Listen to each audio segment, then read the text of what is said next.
Thank you, everyone, for the opportunity. So in 2020, the African Journal of African Range and Forage Science sent out a call for abstracts for a special issue. And it was fire, friend or foe? That was the question. And the group of guest editors was mostly savanna ecologists. So I think it was quite a rhetorical question because the answer was quite clear. It's a friend.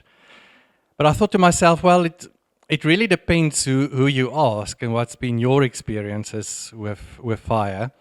So the co-authors here and myself decided let's ask the media. So a lot of credit goes to the co-authors. They really worked hard in this paper. So we asked the media, what do you think? Is fire a friend or a foe? Why the media? Because the media, I think, has got a very strong control on the way we think about things.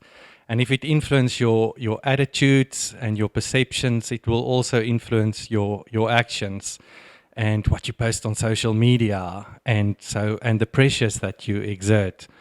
So we decided to ask the media. So the two research questions I would like to focus on here today is what do the media think, friend or foe? And what type of things are they putting into society's heads out there? And are scientists informing this narrative, or are we not informing this narrative? So we talked. This is my biophysical background. There's a method slide in here. So, but only one. So I'm learning. So. So we worked with Pear Africa, who is doing media monitoring for SANParks, and on a monthly basis tells us what's in the media about SANParks. What are they saying towards us? Is it positive? Is it negative? What sort of the things brewing? And we asked them to look at all those, to give us the subset of data where SANParks was mentioned in the context of fire or fire management for a 2-year period. And they monitor a huge range of media, as you can see there. And from that, we cleaned the data, which was quite a job. And there were 390 media reports over the 2-year period, which mentioned SANParks in the context of fire or fire management. We developed a code book, and we look at the sentiments, the actors, the topics, etc. That intercodal reliability I'm not going to leave out, but just to see whether we actually agree on how to interpret what comes out of the media reports. And then we just had 2 metrics. How many times, how many of those reports had a positive sentiment or a negative sentiment or included scientists or not, and reach. So reach is just a way to weight it, because your local newspaper might be read by 1,000 people, whereas SABC2 News might be seen by 2 million people. So we had to weight it as well to see actually how many people could potentially be reached by the different media sources. So I'm just going to show three results from the study and what we gathered from it. And I'm only going to reflect on the reach. So this is the data that's sort of translated into how many potentially people, listeners, viewers, readers could see this message or hear this message. So you can see that it's a very biased story of foe. Okay, so the media see fire as a foe, unlike the savanna ecologists potentially. And more than 90% of the papers really focused only on the negative or the potentially negative effect. So not quite the yin yang of fire that one experience in as an ecologist. So the negative and positive sides, this sort of yin yang of fire, only 3.3% of the studies. And it often used, this is just quotes, the sort of first paragraph from news articles. When you look at the garden route fires, it's words like rages, out of control, wreaked havoc, fire ravaged, destruction, rips through, scars, raging. It's quite emotive language. Jean, I know we need to not take the emotions out, but we sometimes also need to be careful in how that influence the constructs if one only shows the emotive sides. The second interesting thing was that less than 5% of the media reach mentioned concepts that's central to the understanding of fires. So the media wasn't really giving people information to sort of calibrate their risk profile, their risk aversion, or calibrate how much control we have, when to expect fires, etc. So things like the benefits of fire and fuel loads, fire regimes, fire weather, things that's really very simple and you can easily explain and makes intuitive sense, really makes it into the media. And one can argue if people are empowered with a bit of this knowledge, it will make for potentially more mature attitudes and more realistic expectations. It's not about how we keep fire out, it's about how we're going to respond, because as Jonathan said yesterday, there will be fires, and so one can build more fire resilient communities. And this was an interesting, not as horrendous as as yours, Sharon, but horrendous enough to hopefully make the point I'm trying to make. But this was asking people living at the wildland urban interface, to mind map the fire landscape. And you can see they identified risks. This is what came out from the engagement. They identified risks, benefits, and drivers. So this is the systems diagram of fire at the urban wildland interface. So now let's look at the media framing from our study. Drivers, nah. Benefits, nah. And then really in the risk, it's all in the risk dimension, and it's only really about the vegetation burning down, people having to evacuate, and infrastructure burning down. Okay, so it's very much biased towards the risks, and even in that domain. So this is systems thinking that we're trying to encourage for people, and this is sort of the way that the media helps us build systemic thinking in society potentially. And then the third bias was that it was really most often about how do we put this fire out? Let's put this fire out. This fire has been put out. This fire hasn't been put out. Let's put out this fire. And very little about the proactive management of fire. All that months and years of the stuff that you need to do prior to that received very little information. So just those critical hours where it's burning, that's where all the media attention went to. So we keep hitting the reactive button rather than the proactive button. So the narrative, the little memory stick that the media potentially is implanting, if that is your source of information, is that fire causes loss, damage, and risk, or potential risk, to human lives, to livelihoods, to infrastructure and nature, and it should be managed through fire suppression. And this has got implications. If that's the dominant narrative out there, this has got implications.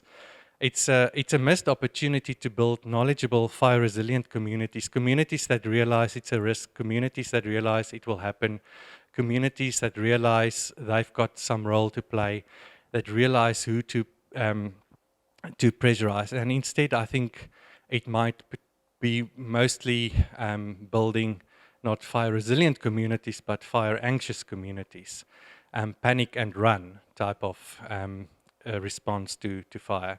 And also potentially an over-reliance on fire suppression and a lack of support for proactive fire management. I always wonder, how does a manager, how does a ranger feel in these contexts, in Garden Route or Table Mountain, to put in ecological burns or safety burns? If the media is so critical, and that's what society is hearing, that fire is so bad, how do you then start a fire? I feel for those people pulling the matches in terms of fire management. And that's got safety risks if we don't do that, and it's got ecological risk if we don't do that. Then in 8.7% of the studies, there were scientists that was consulted or that was asked for opinions or that wrote the stories. Interesting stat here is 8.7% of the stories, and the total reach of those stories was 2.3%. Okay, so it shows you the type of media that scientists engage with is not the the big ones. Okay, so we try a bit, but it's not necessarily, it's the low impact places where our voices, so it's a little bit skewed that way. That's just interesting as well. And the three circles there represent the biases that I mentioned now through my presentation.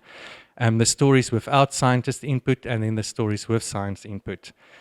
So what you can see is a sort of yin yang, positive and negative effects of fire reflected in a story, 1.8% if there is no scientist involved, and almost two-thirds of the stories had this sort of positive and negative effects if scientists were involved. So you get a little bit of a more nuanced perspective potentially on the role of fires.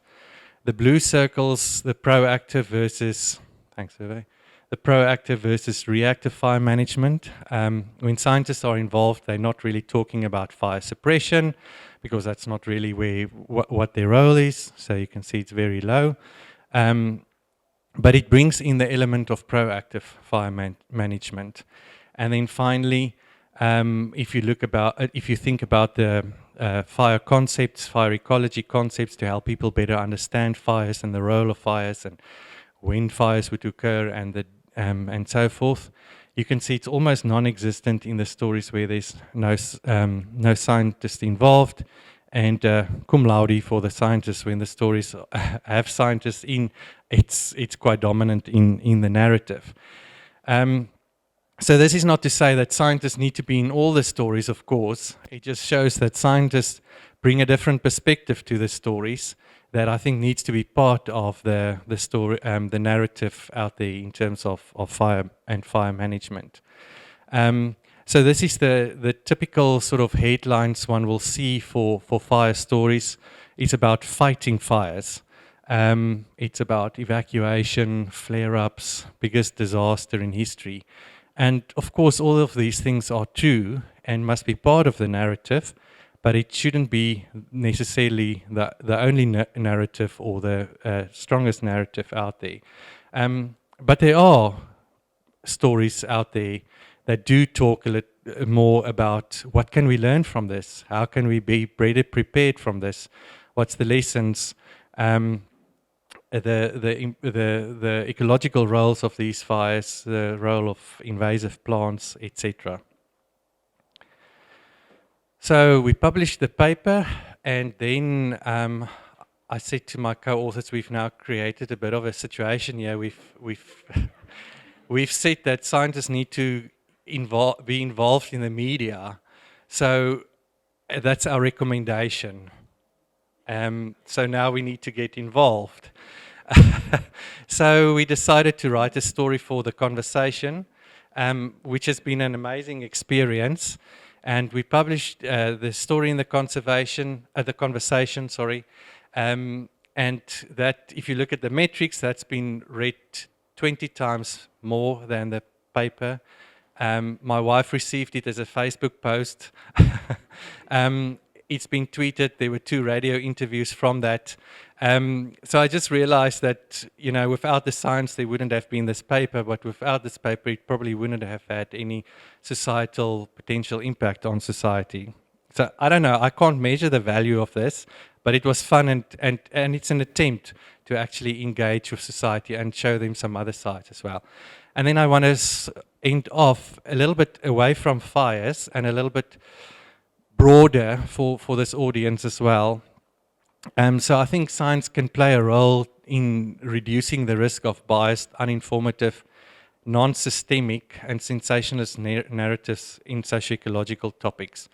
So I think, you know, it's for us, it's important for us. We concerned about simplistic A to B type of narratives, but that's quite often that's what's portrayed in the media. So whatever SES system you are working in, I think we all have a responsibility to think how we can build a bigger picture through our engagement with the media. But this is just a button. Maybe I'll do a presentation on that next year if I can get myself going on this topic. I'm also seeing how science is being used and scientific studies to legitimize a very narrow agenda or a very specific value system. You see that often in wildlife management and resource use in these type of socio-ecological systems. But these studies have shown that it is good to trade rhino horn or not to trade rhino horn, or to cull or not to cull, or to do resource use or not to do resource use. And I think, whose science are you going to believe, you know? That's going to become a question, and people are going to use science to legitimize their value systems. And science is just one lens, you know, and I think it's so dangerous. We're setting ourselves up. Science never gives answers in socio-ecological systems, but it does provide a robust way of looking and informing the discussion. And I think we need to be more aware of that, and play a role in that regard as well. My time's up. Thank you very much.